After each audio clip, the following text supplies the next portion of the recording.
Now, Mr. Witness, you mentioned earlier na 9 years ka na with the COA ICFAO at meron kang mention that you audited, post-audited certain government agencies.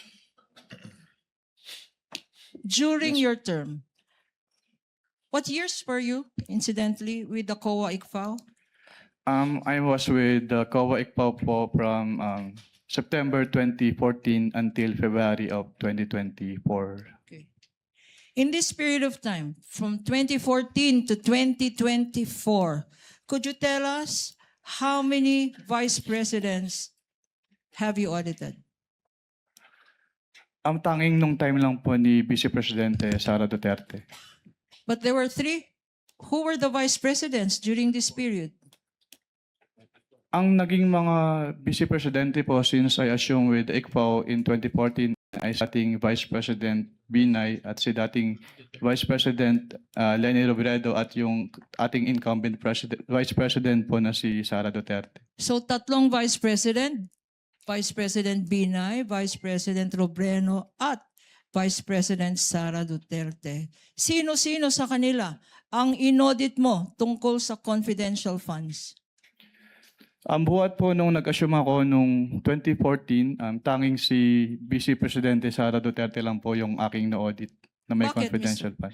Bakit, Mr. Witness? Bakit Vice President Sara Duterte lang ang inaudit mo ng confidential funds? Dahil po, since nung nag-assume po ako ng 2014 sa ICPAO, wala pong naging appropriation for confidential funds si dating Vice President Binay at si dating Vice President Robredo. Tanging si Vice President Sara Duterte lang po yung nagkaroon ng appropriation for the confidential funds. And in the same period of time, 2014 to 2024, kasama ba sa mga national agencies na minention mo ang Department of Education? Yes, ma'am. And during this period, 2014 to 2024, sino-sino ang mga secretaries ng Department of Education? Sa pagkakaalala ko po, ang mga naging DepEd secretaries po ay sina dating Secretary Luistro, dating Secretary Briones at ang ating Vice Presidente in her concurrent capacity as the DepEd Secretary during that time po. At sino sa tatlong ito, sino-sino sa mga secretary ng DepEd ang inaudit mo for confidential funds? Tanging si Vice Presidente Sara Duterte lang po as the DepEd Secretary. Bakit, Mr. Witness? Dahil siya lang po yung naging DepEd Secretary na nagkaroon ng confidential funds ang DepEd.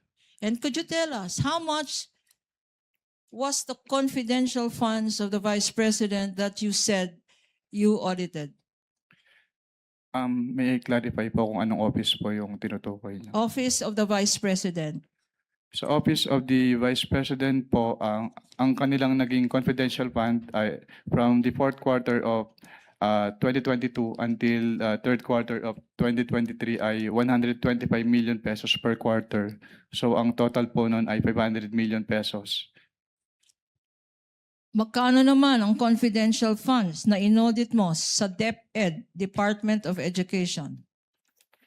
Ang inaudit ko naman po sa Department of Education, since ang kanilang cash advances ay from the first quarter of 2023 until the third quarter of 2023, at meron silang 37.5 million pesos quarterly cash advances. So ang naging total po nun ay 112.5 million pesos. Thank you, Mr. Witness. Ngayon, you